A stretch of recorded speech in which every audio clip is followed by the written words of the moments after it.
Welcome to Interplay Conversations in Music. This is Michael Shapiro, your host, and I am delighted, straight from Malta, speaking to him from Chappaqua, New York, Wayne Marshall. How are you, Wayne?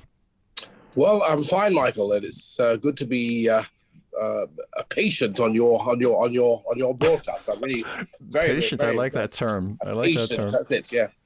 We'll both be patient as far as our appearances. I do want to mention that you recently, in the Queen's honors about a year ago, was made an Officer of the British Empire, an OBE, and which I find to be very, very important because I have friends who are OBEs, and I have actually one friend who is a knight. So I hope the Queen gets around, or the King gets around to making it. Yeah, I hope so. Yeah, but, no, Sir Wayne, that would be nice.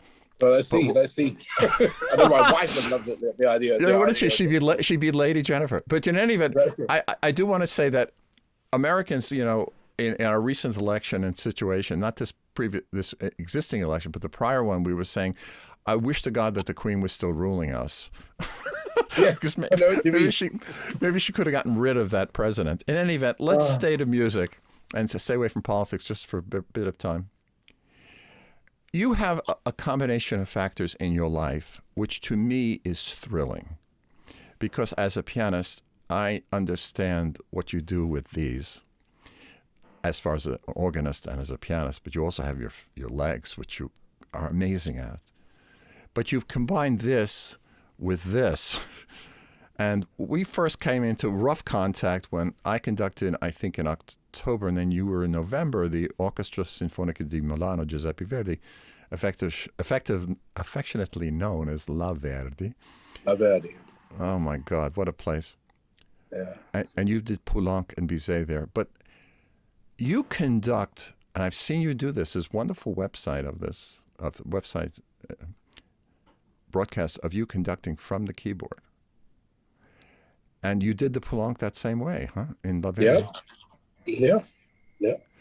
So this entails, talk about the process of preparing either, I've seen you do Rhapsody in Blue with a very detailed cadenza, which is also online, but doing a piece like the Poulenc, which is not an easy piece to do, without a conductor, and conducting from the keyboard. Number one, it's all got to be in here. There's no score in front of you, I assume. There's no orchestral score. I mean, there's a piece which I know well. I mean, obviously, I first played it, I think, in 1985 at the Albert Hall. It was before I played it. It was probably about 1982. I played it actually in Chichester as part of the Chichester Festival. Jane Glover was the then conductor. Wonderful. Yeah. And so, I mean, I've done this piece a long time, but it's just that this idea of playing from the keyboard, as opposed, I mean, it started really, I suppose, with the Gershwin works. Right. And even as a small boy, as you know, when I was about 8 or 9, I used to watch Andre Previn conducting on this television program that he used to present on a Thursday evening, you know, Andre Previn's Music Night with the LSO. But of course, he played the piano and conducted the orchestra in the Gershwin works. So that's, in a way, that was probably the kind of idea that sort of, you know, gave me the idea to do this. But although I wasn't even thinking about becoming a conductor. So this idea of actually conducting from the keyboard, I mean, can only really work if you really know the work inside out. Otherwise, it's a disaster. So the idea of conducting the Poulenc, you know, as long as I had a console, that's where you play the organ, that's low enough, and you can position it in such a way that you can actually see the leader of the orchestra and the principal cellist. It's quite straightforward. And the way I go about it is, like anything, if I have to conduct and play, is I have to really teach the orchestra to become their own conductor, because there are some parts where I can't conduct them. So they have to remember certain things. It's a kind of instinct thing. So it's really a kind of process of chamber music, you know, tuition, basically. Splendid. And so they have to remember certain things, and especially the tempi. That's the most important thing. I always sort of joke with them, you know, that unfortunately I only have 2 hands, so you know, which my third hand, of course, is not there. So my head has to become my third hand. But it's just a question of teaching them to remember and to just to take it on themselves, really, to just do it.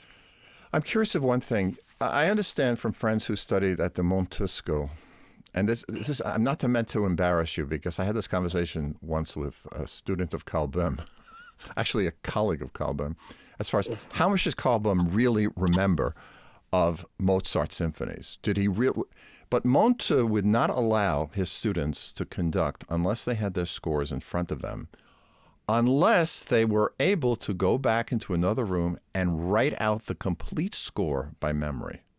Jeez. Wow. Yeah. Wow. Now, I've conducted without score and pieces that I think I really know. If you ask me to do the Monte thing, go into the room and write every part, this would be troublesome, yes? That'll be troublesome, yeah. But a lot of it is, how our ears, how we remember it. It's a kind of oral thing rather than a visual thing, isn't it? It's an oral memory, which Stokowski apparently had tremendous amount of this. Yeah. Stokowski used to say that he could not conduct a score without the score in front of him. But once he heard it orally, he had complete oral memory, which I find fascinating. Yeah. I think you have complete oral memory from what I've seen. Yeah. A lot of it is that, yes. Let's talk about style, because this to me is fascinating.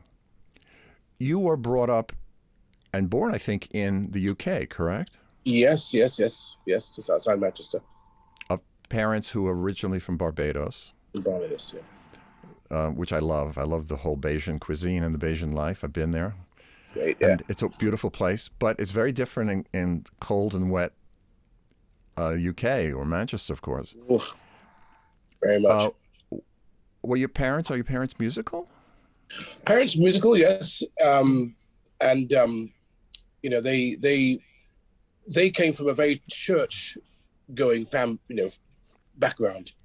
And so this was instilled in us from birth, basically. And, we used to go to church.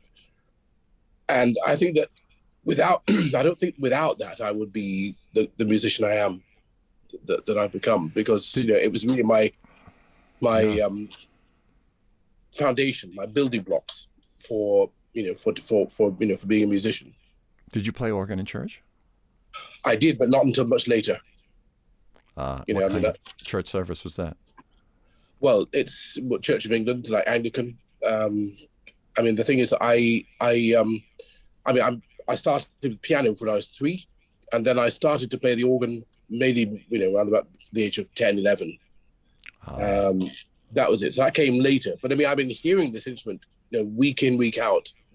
And, I was just dying to get my hands on it because, it was something that really fascinated me. And it wasn't actually through the, it actually happened when I was at my first school, actually, in Oldham. And the music teacher then just asked me to go and play a chord of G major on the organ. And, and the rest is history, basically. That was it. So that's how that all started. I do want to talk about one thing. I'm not an organist, but I have friends who are, like Anthony Newman, the great Bach player, who you may know. Yeah. And I know that the touch is quite different than on a pianoforte, is it not? Well, it is, Michael. Yes, it's just that, of course, that the organ is an instrument which the keyboard makes no sound. All the sound is generated, of course, by the register, the stops, and the whole instrument, of course, is blown by air. So one really has to learn keyboard technique on a piano, where you have the strings and the hammers, and I see. You create the sound basically by how hard or soft you hit the keys. But organ playing is very much, it's all based on sound, But the technique has to be created on the piano. That's very important. That's very interesting, going that direction rather than the other direction. Now, the one thing I did notice about your playing, which I find absolutely fabulous, you have 10 equal fingers. they all can do the same thing. You're not a right-handed person or a heavy No. bass player. There are 10 equal fingers, which is astounding. And when you come down, it's with the force of your entire body. It's not just from the wrists, which is lovely. I had on the show recently Natasha Paremsky, who's from the Russian school, who talked about joints coming from here and then the elbow and then the arm and then the wrist, that them all working in tandem, which you see when you watch Gilels or Richter videos. Yes. Where they're literally going in. Not the Horowitz kind of flat fingers, yeah. but they're literally going in that way. And I saw that in you as well. Do you think that's going on? That it's your full body coming from your shoulders? I think so, because it's all very pianistic. I mean, I play the organ as if I'm playing the piano, basically. I mean, I'm trying to create sounds in the fingers. And this is great. But, it's about the technique, though, Michael. It's about the technique. And this is very, very important, this pianistic technique, whereby it's a kind of virtuosic thing. And this is one thing that my teachers were always very keen on. And I was lucky to have a very fine piano teacher when I was at school in Manchester, and a very fine organ teacher when I went to London, the Royal College of Music. And, combining these disciplines, I mean, for me, it was all about, calming me, keeping me calm and disciplining me in a way that I could perform, but in a way almost it's like an out-of-body experience where I kind of watch myself performing. So the energy is not sort of, it's all about control. And, this is what's so fascinating about the technical aspect of it.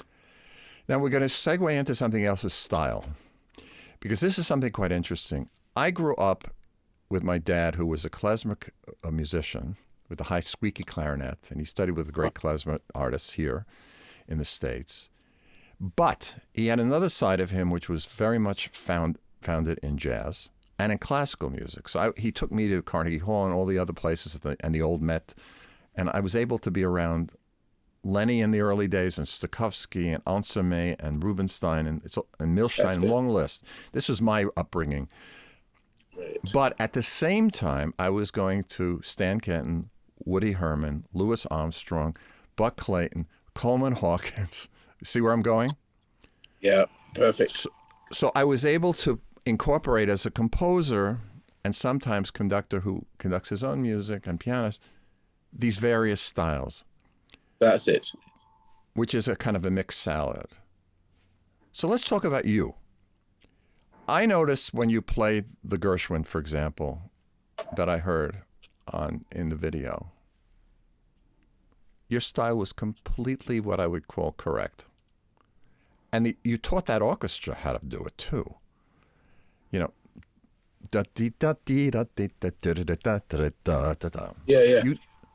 But you understand that innately in your but with this classical training and with church.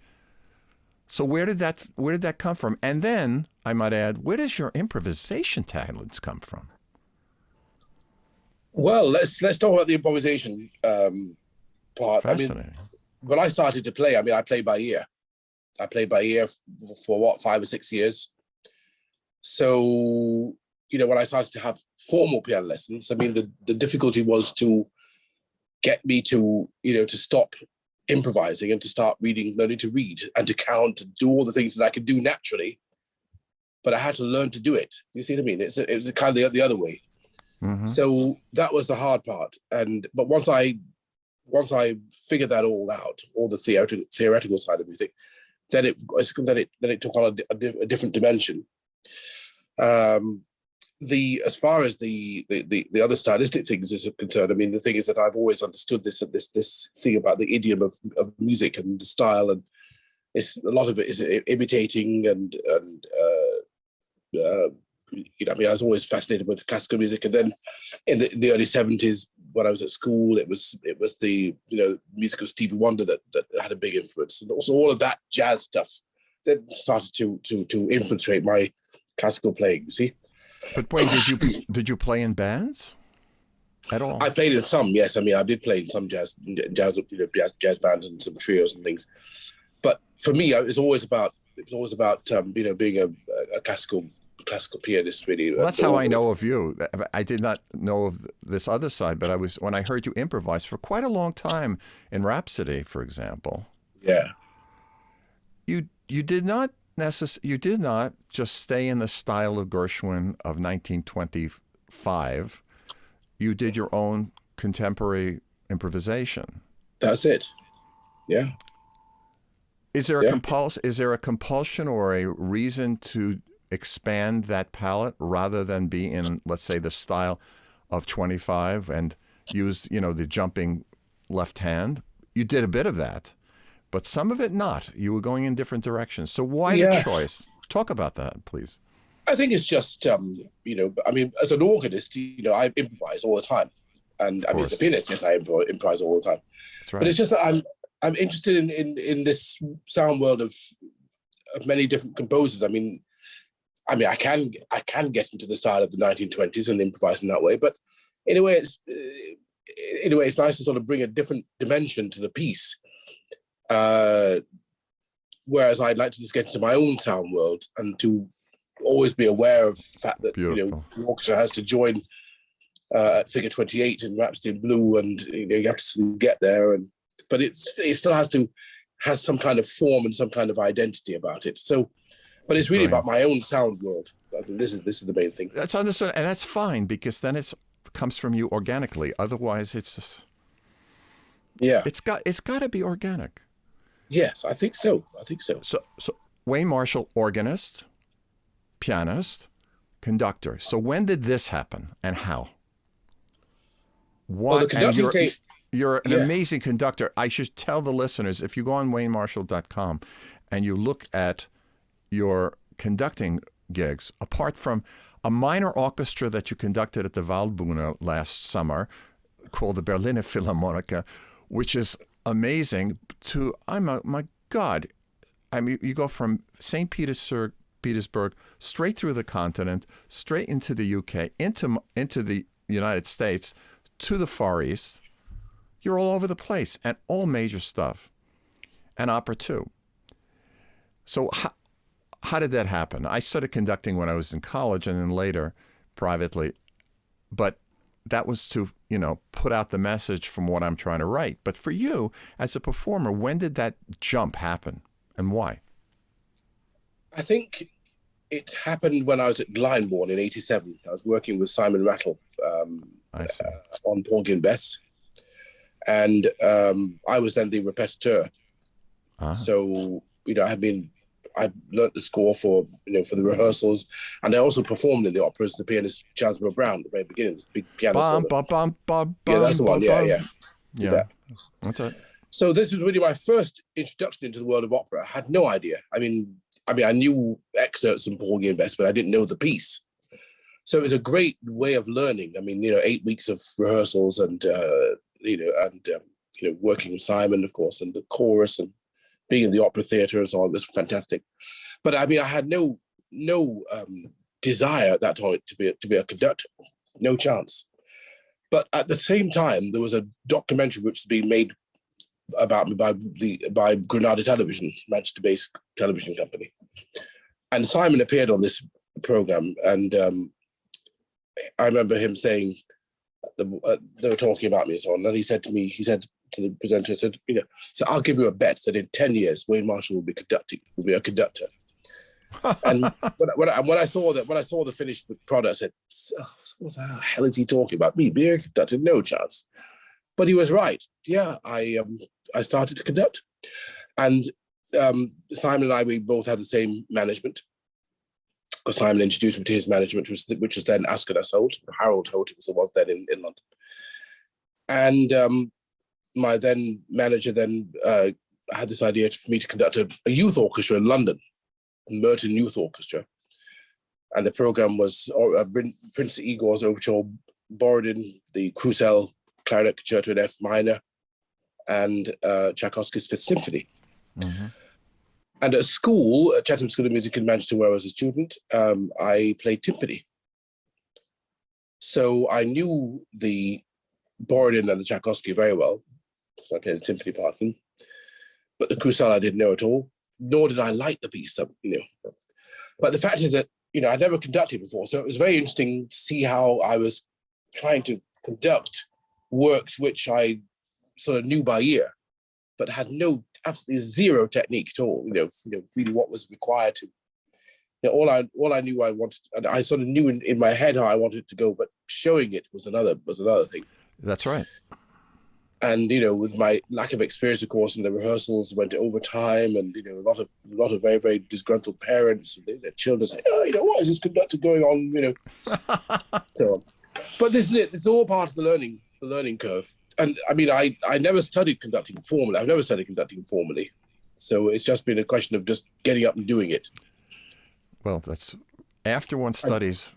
I mean, I'm friendly with a wonderful opera conductor, Daniela Candelari, who's never studied conducting. Yeah. She just conducted at the Met. Yeah, and we did. great. But she comes from a repetiteur background, That's a it, coach yeah. background. That's it. And she's an organically fine musician, like you. So you just said something which is quite interesting, and it is showing them what they want, they need to see. Yes. One of my teachers, Harold Farberman, said that it's not what you think you're doing. It is the score tells you what to do so that they then do it. That's it. It's very, very interesting. Yeah. Isn't that interesting? It is very interesting, yes. The score tells you what to do so they see it, because they also have the scores. They also have their lines to play. So you have to show them. But let's get back to style, and then we'll just finish with a few final thoughts. On style, when you're doing Poulenc versus you're doing a Gershwin piece, it's a very different milieu, although the French can really play jazz very well, as I found. Yeah. But how do you get, let's say, an Italian orchestra, like the La Verdi, to phrase the Poulenc in a way that will be of that composer, who's a very special kind of composer, versus the line that you might need in a Tchaikovsky symphony or the Gershwin, all different styles. How are you imparting that in the 2 or 3 rehearsals we get? Well, I suppose it's understanding this the score and the music and the style, and just try to to work with the orchestra in a way that makes it work. I mean, that's a fascinating thing with the orchestra. They're all different. Organs are all different, but we have to somehow make what we have to make it sound good, and it's all about the sound at the end, isn't it? Yes, quite. The sound. If you had a choice at this point, because you're a freelance conductor at this point, I believe, but if you do you have any desire to be a music director in some city? Well, I was music director of the WDR radio orchestra in Cologne for 6 years. That I know. Yeah, but I would love it. I would love to have the opportunity again, of course, and it would be wonderful. But it's just that in this day and age, it's a very, very, it's a very competitive thing. And but if someone comes knocking, I would gladly, pick up the phone and say, if they say they want me as their music director, I would love it. Well, I would hope it would happen, because you have a very special thing that you say in your musicianship, which I am so thrilled to have experienced online and through the many recordings you've got, and it comes from your being a total musician. Is there repertoire you'd like to do that you haven't done yet? There is the one piece that I really want to do someday is Messiaen's Turangolina. It's a piece which I have to do somehow. I just got to do this piece, because this is a piece which I've known for many years, and it's such an exciting piece of music, challenging for both orchestra and conductor. But the overall effect of it is something that is so amazing and mind-blowing that I just love to do it. And not playing the Ondas Martineau. You like to conduct the piece. No, I don't want to play it. Just going to conduct it. Have you played it as a pianist? Sorry. Have you played it as a pianist? Isn't there? No, that's a very difficult piano part. That's a horrendously difficult piano part. Yeah. But of all the various recordings I have of it, I mean, for me, the best recording of this piece is still the one that Michel Berhoff. No, wait a minute. Who was conducting it? No, who was conducting it now? Oh, yeah, sorry. Seiji Ozawa with the Toronto Symphony. Yeah, that's a very famous recording. With that recording sounds to me like a film score. It just is, it just totally transcends all difficulties of this piece. I mean, it just sounds so. I was thinking of Michel Berhoff because he recorded the Vin Regard, which is just a fantastic recording. Oh, it is, yeah. It's like as if he's actually improvising it all the pieces himself. It's fantastic. I was actually at the premiere of From the Canyons to the Stars when he was there, when Messiaen was there with his wife. Oh, really? Yes. Yeah, and she performed in the piece. It was conducted by Frederick Waldman in New York. It was quite something. Oh, great, yeah. Imagine. But there's no burning desire to conduct the complete Mahler and Bruckner symphonies in you? Not really. I mean, if I had to conduct one of the Mahlers, I'd love to conduct the seventh. For me, that's my favorite of all the Mahler symphonies. Let's talk about that quickly, and then we're going to go, because I adore that piece. And look what's happened to be right here. Oh, yes. It just happens to be here. By coincidence, not any preparation. I have the Bartók string quartets right here, too. Yeah. Why Mahler 7, which in many people's view is the trouble child of the... The trouble, yeah. That finale. No, I find it just an amazing piece. It's just... all the different moods that he goes through, this funereal first movement and then this wonderful second movement, the scherzo, this finale, and then the slow movement as well. But I don't know, there's something about it that's, I mean, it's in which key? It's in B minor, right? Mm-hmm. Yes, B minor, but it ends in C major. The whole piece ends in C major. Think about that. Yeah, Well, that brings us to the point. No, it's quite an experience that we must all hear. I want you to do Mahler 7 and Turanga Lila on the same program. Ooh, that would be interesting, wouldn't it? Can you imagine? Ooh, I love that. That would be something, at the Albert Hall and the Carnegie Hall. Okay, let's do it. Let's do it. I think that would be something else. I would die happy. I think that I think we will. Yeah, well, I'll definitely be there. Organist, pianist, conductor extraordinaire Wayne Marshall. Thank you so much for being on Interplay. Well, thank you, Michael, for the invitation, and it's been fun. I feel that we could go on talking for a few hours yet. Actually, well, we will. I'm not going to let you go. Yeah. I know how to reach you now. So listen, thank you, Wayne. Maestro Marshall. Thanks very much. Thank you. Thank you. This is Michael Shapiro, your host on Interplay Conversations in Music. Thank you for joining us.